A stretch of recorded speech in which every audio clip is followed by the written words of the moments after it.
A Colorado Republican state senator justified the practice of hydraulic fracturing, also known as fracking, by saying that the fact that there are burnable amounts of methane gas in drinking water is perfectly natural. It's no big deal. He said that, quote, the Indians used it for warmth in the wintertime. I'm going to play the video. You'll notice that he's being interviewed. This is State Senator Randy Baumgardner, a Republican. He's being interviewed by former Navy chaplain Gordon Klingenschmitt, a frequent longtime guest on this program, who is interviewing him for his Pray in Jesus' Name news hour or something like that.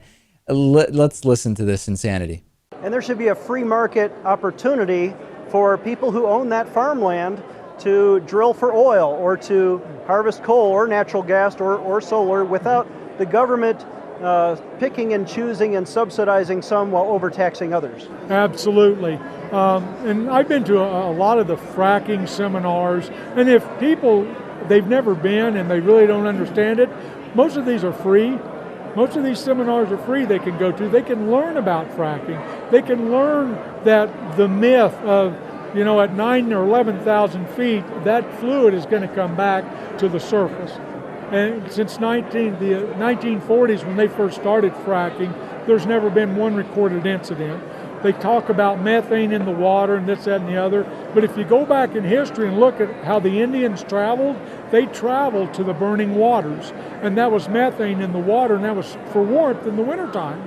Okay, so if Native Americans, right, he calls them Indians, we call them Native Americans. If Native Americans were going to the burning waters to keep warm, that's one thing. They weren't drinking the methane water. They weren't watering their crops with the methane water. They weren't putting the chemical-rich slurry all over their bodies, right? I mean, this is just so absurd. He said that he found this out at seminars that are free.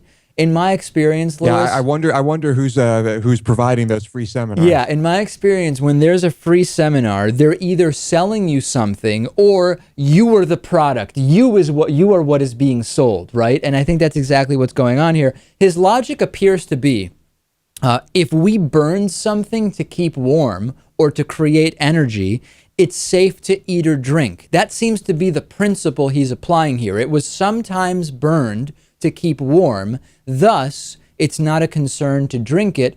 What about coal, right? Does this apply to anything else other than this licorice methane gas that is flammable? Well, he's also trying to make the point that methane in water has existed for a very long time and that it occurs naturally. Well, you know what? Yeah, that's true. The problem is that water sources that previously did not have methane in them, that tens of thousands or hundreds of thousands of people rely on for drinking, becomes tainted with methane after fracking operations happen near them. So that is the problem. Sidebar, more and more evidence mounting that fracking causes earthquakes. We'll have more on that, I'm sure, very soon, as we've already covered it. Donate a Twitter retweet or Facebook share to The David Pakman Show by going to donateyouraccount.com/David Pakman Show. We will take a break, your voicemails, and more coming up next.